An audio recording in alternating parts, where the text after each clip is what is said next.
بسم اللہ الرحمن الرحیم۔ السلام علیکم ڈیئر اسٹوڈنٹس، اردو کا آپ کا لیکچر ہے۔ تاریخ ہے 11 نومبر 2024۔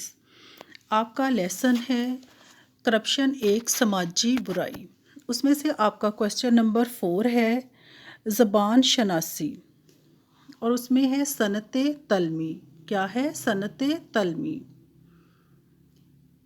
تلمی بیسیکلی عربی زبان کے لفظ لام ہا سے نکلا ہے۔ کہاں سے نکلا ہے؟ لام ہا سے، لام ہا۔ اس کے معنی ہے اشارہ کرنا، آنکھ چرا کر دیکھنا۔ تعریف: نظم یا نثر میں کسی قرآنی آیت، حدیث، کسی مشہور واقعے کی طرف ایک یا دو لفظوں میں اس طرح اشارہ کرنا جس سے مکمل بات سمجھ میں آئے، اسے تلمی کہتے ہیں۔ اس طرح اشارہ کرنا جس سے پوری کی پوری بات انسانی ذہن میں آ جائے، تلمی کہتے ہیں۔ مثال کے طور پر واقعہ معراج۔ جب ہم معراج کی بات کرتے ہیں تو ذہن میں پورا کا پورا وہ واقعہ آ جاتا ہے کہ نبی کریم صلی اللہ علیہ وآلہ وسلم معراج پر گئے، پہلے آسمان سے دوسرے، پھر تیسرے، جنت، دوزخ، وہ پورے کا پورا واقعہ ہمارے ذہن میں آ جاتا ہے۔ یہ تلمی ہے۔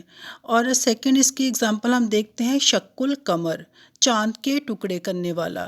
جب ہم شق القمر کہیں گے تو یہ پورا واقعہ نبی کریم صلی اللہ علیہ وآلہ وسلم والا ہمارے ذہن میں آ جائے گا کہ عرب قوم نے معجزہ مانگا تو آپ صلی اللہ علیہ وآلہ وسلم نے انگلی مبارک کا اشارہ کیا اور چاند دو ٹکڑے ہو گیا۔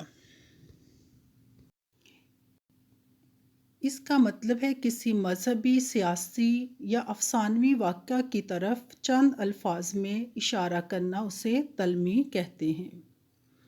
مثالیں ہیں: آتش نمرود، ابن مریم، چاہے یوسف۔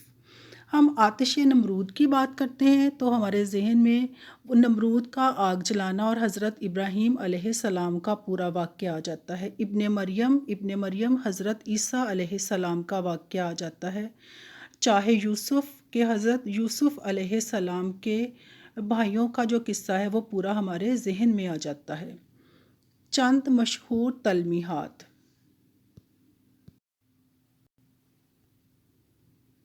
آب حیات، آتش نمرود، ابن مریم، چاہے یوسف، نوح، طوفان نوح، کوہ طور، آب زمزم۔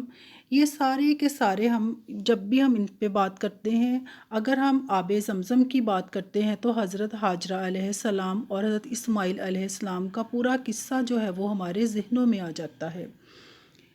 یہاں پر ہم ایک شعر سے مثال لیتے ہیں: بے خطر کود پڑا آتش نمرود میں عشق، عقل ہے محو تماشا لب بام ابھی۔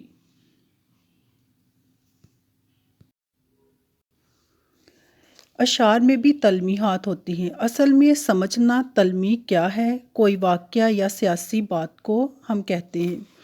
جیسے کوئی ڈرامہ ہے، کوئی فلم ہے، وہ بھی تلمیحات ہے کیونکہ ان کے پیچھے پورے کا پورا واقعہ اور کہانیاں ہوتی ہیں۔